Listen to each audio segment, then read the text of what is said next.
Hey, it's been a while. How are you? Hey, brother Don. I'm fine as a frog hair and fit as a fiddle. All right. Wow, where are you calling from now? Michigan. Oh, yeah, because I was going to say I know you're a Michigan guy, but you're doing the southern thing with the frog and a fit and a fiddle and all that stuff. But you really are, man. You look great and you're still rocking like a mofo. And I just don't understand, how is Grand Funk Railroad and or Mark Farner not in the Rock and Roll Hall of Fame? Give me one goddamn good reason. We don't have that brown ring around our lips, brother. There you go. That's always the case, right? It's not the people's hall. It's some people's hall. Mm-hmm. It's the owner's hall. And, that thing, trace it to the top. That's what my dad, who was a War II veteran tank driver in the 7th Armored Division, he told my Uncle Woody, and it got into my little 8-year-old head when he said, if you want to know where all this bullshit starts, you got to trace that money trail right to the top. You're going to see it. It'll come to light for you. And that's how I've dealt with it. That's how I've got through life, by tracing that damn money trail. Yeah, wow, yeah, and you know what, man, and great advice, and we'll definitely want to talk about your patriotic background and all that stuff. But it really is mind blowing, because it'd be like John Smoltz, who people remember from the Atlanta Braves. He was a Michigan guy. Imagine him not being in the Baseball Hall of Fame. That's like Grand Funk not being in the Rock and Roll Hall of Fame. It doesn't make any sense. There's people in there multiple times for different bands who maybe had one hit with each band. You guys had so many bona fide hits over the years. It's incredible. And again, you're still active and still influential to so many players and songwriters. Well, thank you, brother Don. I appreciate you saying that. I appreciate the kindness, and what you're saying is absolutely true. But it's the nature of what happens when men take over. See, back when the people had a say-so in it, before '96, before the deregulation of the FCC, as you well know, Mm-hmm. that was like taking the straight razor to the throat of the people, taking our voice away. Because prior to '96, if you wanted to hear something, you could call your jock and say, hey, buddy, it's me. Can you play Bad Time to Be in Love? And that's why I got an award from BMI for having Bad Time played more than any other song in 1975. And it was because people were calling in and requesting it. And people had a say-so. And you remember, Don, those disc jockeys were like part of our community. We did things, we planned our years because of what they're telling us. But you can't do that since '96. You don't have people involved. Before '96, it was families that owned the AM and the FM and the television stations. And we'd go have cookouts with them, play football with their kids. It was a Americana, patriotic people, families that owned our networks. There was a moral conscience over what our children saw and heard. No more. Yeah, and thank God we still have the music. And man, you make such a great point. Back in the day when you would call in and request a song on radio, and there's so many cases, Mark, where a song wasn't a hit right away, but a radio DJ in England or a radio DJ in Florida or wherever said, hey, I kind of like the song, and then started playing it. And then what happens? Then people jump on board once they feel, oh, somebody else is playing that, okay, I'm going to play it too. Like, Def Leppard, that's exactly what happened with Pour Some Sugar on Me. It fell flat as a single, and a DJ down in Florida started playing it. All the strippers started dancing to it. Next thing you know, it's their biggest song. So it's just crazy how things kind of happen naturally. And now you're right, it's more of a corporate thing now. It's a corporate takeover of what's going on. So, different times, but we're still here. Yeah, we're still here, and rock is still here, brother Don. But that notion of that corporate takeover stuff, that we got to put that out of our consciousness and remain in our heart, where the music came from and where all the fans relate to us. It's in our heart nature. It's not in any of this bullshit, fluffy, made up horseshit world that we've been having to put up with. That those cats at the top. I mean, when you got insanity running the shit, it is not going to be good, no matter which rung of the ladder it lands on. Hey, Mark, I cannot agree with you more, my friend. And again, thank God people like you are still going out and kicking ass, and you're giving all of us fans, a safe place to hang with your music, all the timeless stuff that you made over the years. The new DVD is From Chile with Love. It's Mark Farner's American Band. Of course, we're going to be talking about Grand Funk throughout the show. And I want to bring up, one of the first songs that became not only iconic for Grand Funk, but iconic just in the world of rock. And that's the song, I'm Your Captain, Closer to Home. Yeah, there's the DVD cover. That song, probably the first one out of the Grand Funk gate that became just this iconic tune. Was that song a hit right away, Mark, or did that one take a while to brew with people? Because it's kind of an epic journey. Well, it's over 9 minutes long. Yeah. And so they record company wanted to cut it down. And I said, you can't cut that song down. You have to release it in its entirety. You can't cut it down because you're going to cut some of the meaning, some of the meat of what that song is talking about. And this is back before any videos had ever been even thought of, Brother Don. And so people were running their own videos. It's like when somebody reads a book and they go to see the movie, they go, that movie sucked, man. That book was a hell of a lot better. It's because our imagination is so much greater, and it back then was getting the exercise. And I think that's why I'm Your Captain, Closer to Home was such a hit, especially with our service people during the Vietnam War era. And I know that they all wanted to be closer to home, and that this is why they requested me to come and play that song at the 25th anniversary of the monument in Washington, D.C. at the Vietnam Veterans Wall. And I told them, well, if you're going to have stage lights and a PA, well, we'll do you one better. We'll bring the whole band. We will play a set for the Vietnam veterans that show up. And it was not just the American Vietnam veterans. It was our Canadian brothers and sisters, Vietnam veterans there too. And I always like to mention that, they are our neighbors, and they fought with us, and we owe them a debt of gratitude as well. But at that show, when we played I'm Your Captain, there was not a dry eye. And all these big guys were just standing there, tears running down their face. We did this at Fort Irwin in North California, where they processed over 2 million people since that Gulf War. But the Vietnam veterans ceremony, we had them come up on the stage with us, Don, and you couldn't put another person on that stage. But when we sing it, I'm getting closer to my home, man, I turn around, all these guys are hugging each other, and their tears are coming down. It's a very emotional, lovely place to be, because it takes us close to our true nature, which was founded in love. Man, we were put here by love. And when we cotton to it, it makes us feel a lot better. Hey, man, listen, man, you just telling that story, the hair on my arm was raised up because, again, and we keep tying in with the patriotism and all that stuff, which I love. I was lucky enough to travel overseas and perform. I'm a stand-up comic and perform comedy for American troops stationed overseas. And, we love what we do, right? But when you can do it for people who aren't close to home, who wish they were close to home, so it's you bringing home closer to them in that case. And they're just so appreciative, and it raises the level of what you do, 100-fold. Thank you for that. And that's very articulately put.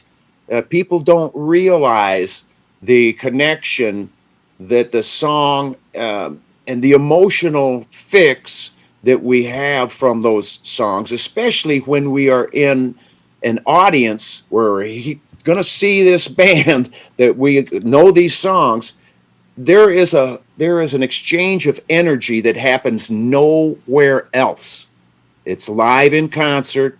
it's life, it's love, and it's the intention of our purpose, our heart, and we take it to that stage and always receive back 100-fold what you put out, because it is heart driven. It's the love, man. Thank you for keeping that in focus. You really have to, and if you've never lost that love for music, because I feel like that sometimes happens, Mark, is where the musician loses the love for his or her craft, and then the audience knows that. They know if you're mailing it in. You've never mailed it in a day in your life. You're still straight out of 1969 when you play. Which obviously, if you see the new DVD from Chile with Love, you're going to see Mark and his American band obviously playing still at such a high level. At this point in your career, how do you, let's say for this DVD specifically, how do you even start to come up with the set list? Well, we have the advantage of the internet, which we polled our audience, our fans, and so what 10 songs would you like to hear in the set this year? And it was like, holy crap. I mean, it was like 2,700 people put in 10 songs. So we had a good start, a good, top 10 reference, and then just add, because we're going to play the hits. We're going to play the hits when we get there. But the ones that we want to present are the ones that people are dying to hear, but they haven't heard them yet. So when we finally get there and we play Creepin', it's like Creepin'. I didn't know how big a song Creepin' was, dude, until we play it live. And then people just stand up. It's like, holy shit. Yeah. That's how we put together the set list. And we try to play to the people. And our intention is to recreate what they heard on that record, not to take any impromptu leads or take off on some space. We want to do it just like that record, and we want it to end just like that record, so they know it's over and they can get ready for that next one. I think it's quite an achievement to pull it off and have that, the vocals, all the parts, all the instruments match up with that record. Those people, they get it. And they appreciate it so much when you pull it together and you say, man, it was just like the record. Thank you, thank you, thank you. Hey, listen, with a catalog like yours, Mark, for me as a fan, it's just a different musical philosophy, right? There's bands that like to be more improvisational. They like to noodle a lot, this and that. But for me, if I'm going to see Mark Farner, there's a lot of songs that I need to hear in this whatever span of time, 90 minutes or 2 hours. So I think for you, that makes total sense. The one omission though that I found funny was, the most iconic song, "We're an American Band," which is, it's probably incalculable how many times that song's been covered by other bands. That's the one thing that's not actually on the DVD, so I was wondering if there was a reason for that. Well, it was going to be on the DVD. We did play it, but then we got a notice from a certain entity, we'll say, Yeah. that we couldn't use it on the DVD, that or Shine It On. And so rather than to go to court and fight it again and again, I've been in court with that bunch for too long. Yeah. And I have to put all that shit past me, because that takes your power away from me. And my power is my power. I would do with it what I want to. Thank you. So that's why they're not on there. It was going to be 18 songs, and we had to reduce it to 16. But it was the timing of it was. We had it all ready to roll. Then we get this notice. Oh, that put it back another 2 months off. Because you got to regroup, you got to take it back to the press, and got to reauthorize the thing. And oh my God, yeah. It's a whole thing. But suffice to say, again, there's just so many great songs that, hey, listen, if you want to hear "We're an American Band," just put on any radio station in the world. It'll come on eventually. I mean, are there any... have you heard any covers from bands over the years that you liked or maybe didn't like? Well, I heard Kid Rock's. I liked Kid Rock's cover of it, and I haven't heard anybody else's. It's it's interesting. I mean, I've heard a bunch, Mark, and also every local band on earth plays that song. But Rob Zombie did a version of it a couple albums back, and he was playing it live in concert. And I thought what was really it really opened my eyes to every band I've heard do a version of it. They really stick close to your version of the song. And to me, like, you figure Rob Zombie would have some horror sound effects in there, some weird, freaky zombie things happening, but they play it pretty much straight, which really to me is such a testament to how great the song is, where people go, I can't change this, it's too good this way. Thank you for that. Yes, I did hear the Rob Zombie version as well. Yeah. Yes, I did hear that. A gal sent it to me, and she said, "I thought you might like to hear this." And she's a Zombie fan, so and she knew right, because I was like, "All right, man, I like this." And Government Mule did "Sin's a Good Man's Brother," and I think it kind of freaked me out. I said, "Wow, somebody's doing Sin's a Good Man's Brother." Then I get on there and it's like, holy shit, how many people have done Sin's a Good Man's Brother? It's pretty good. I like it.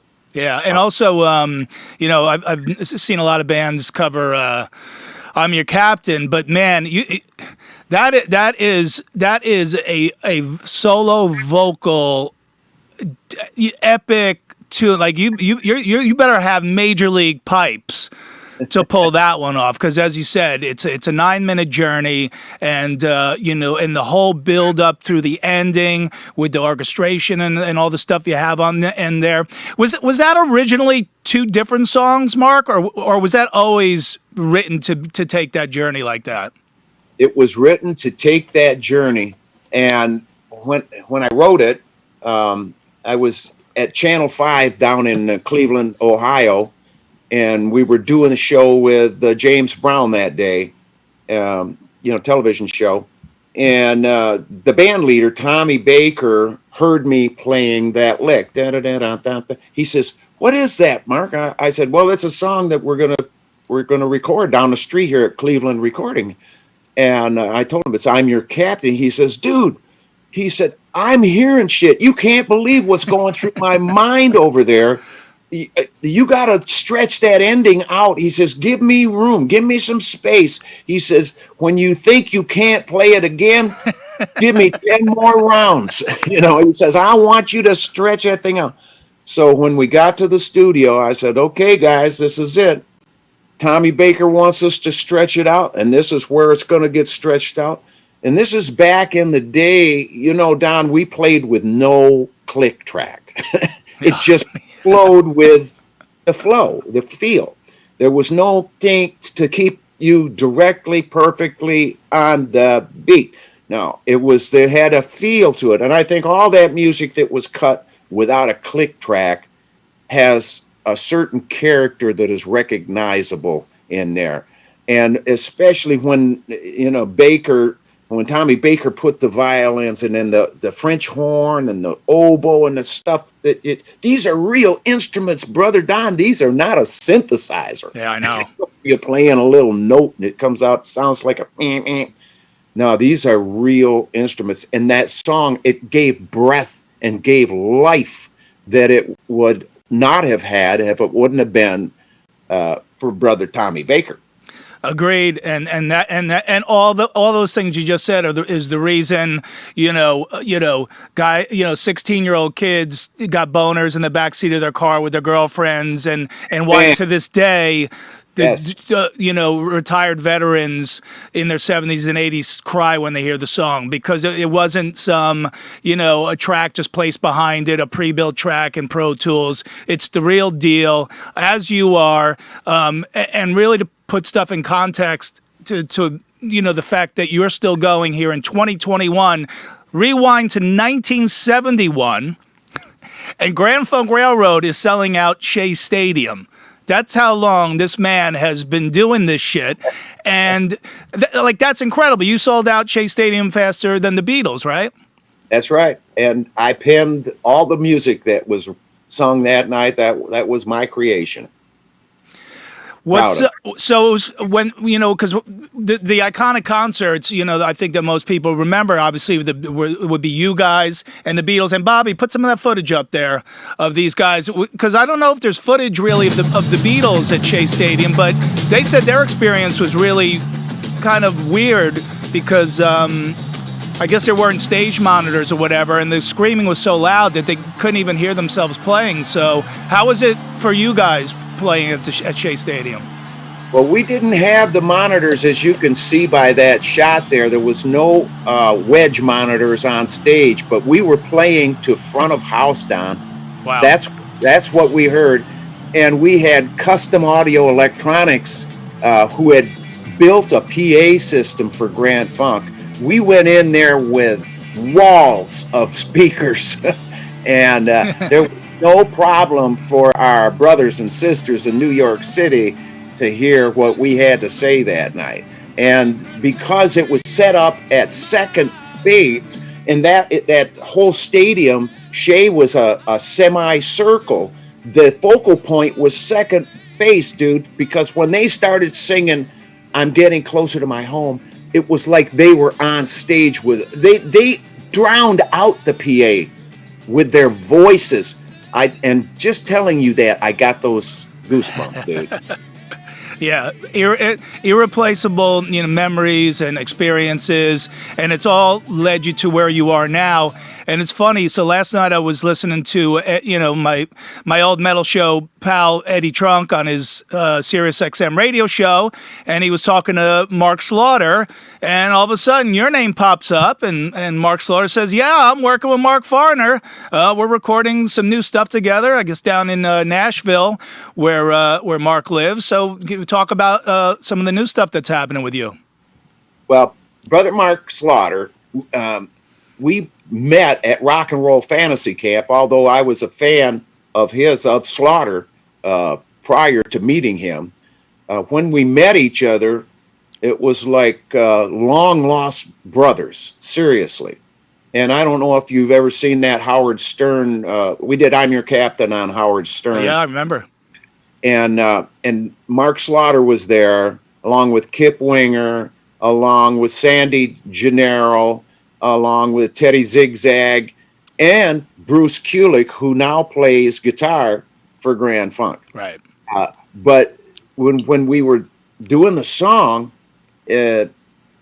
Slaughter standing right across from me, and I'm looking, I'm thinking, man, he is hitting. He knows this song. He's hitting those backgrounds. It's perfect. And then going to camps and then talking to each other on the phone, shooting. He sends me some his new material that he's worked on, and it sounds bitchin', man. I'm telling you, it sounds big. It's huge. He says, Farner, he says, we need to get together and write, he says, because I've got this thing now that where I can, and obviously I'm hearing with my ears, he's got this thing now. He says, and I think that, we need to write together. And we're both, Native American. We got that part of our blood.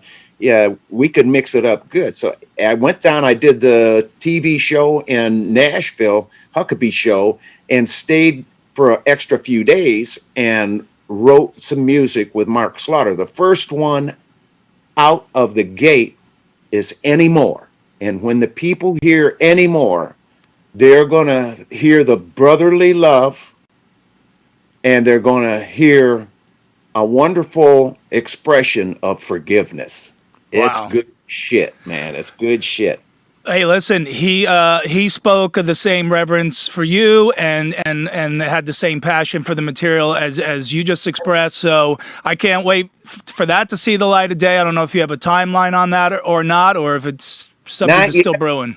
It's still brewing, Brother Don, but we are definitely heading the right direction with it. And there's a lot more writing that has been inspired because of just us getting together one-on-one in his studio. You can have your board, you can start plotting out what you can do with what you have before you, your tools and the inspiration and ideas for all these different songs. It's great to work with other people. I've been a solo writer for years and years, Yeah. but now working with other people, it's a new experience that gives me a greater fulfillment dynamically, because they come up with things that you would never think of ever. And you go, holy shit, yeah, that really works good. And then when you can contribute to it, and it's just a good balance, man, playing back and forth. And when it's over and you give each other a hug, you know, man, that it's coming from your heart, and it's going through ears, but it's going to the people's heart. Absolutely, as you've done throughout your whole career, and a lot of people don't know, Mark Slaughter is actually a very skilled guitar player as well as a singer. So we will look forward to that. But we, of course, will all go to markfarner.com and pick up the new DVD from Chile with love. If this man hasn't inspired you with his words today, I don't know what else to tell you. Just dig a hole and jump in it and cover yourself up, because this guy brings that passion still to the stage to this day. We loved having you on that metal show back in the day, sitting, I think, on the same show with you and Ace Frehley. You don't get legendary company like that very often, and we just appreciate that moment very much, and appreciate your time today, man. I appreciate it, Brother Don. God bless you, man. Good to be with you. And I'd like to thank all the fans who are buying that DVD for helping me to support our troops. God bless you. It's my wife, Lisa, and I. We've been married 43 years, and there's the one thing that we really love. It's our brothers and sisters who risk their safety to guarantee ours. This guy wears Michigan and his patriotism on his sleeve. He's never denied his roots like a lot of artists do. And again, the patriotic end of it. God bless you, my friend, and thank you for your service to music. Thank you, Brother Don. God bless you, man. If I don't see you in the future, I'll see you in the pasture. You got it, man. Mark Farner, everybody, former Grand Funk Railroad, been doing his own thing now for a long time. Just, amazing. You get caught up in his energy. It's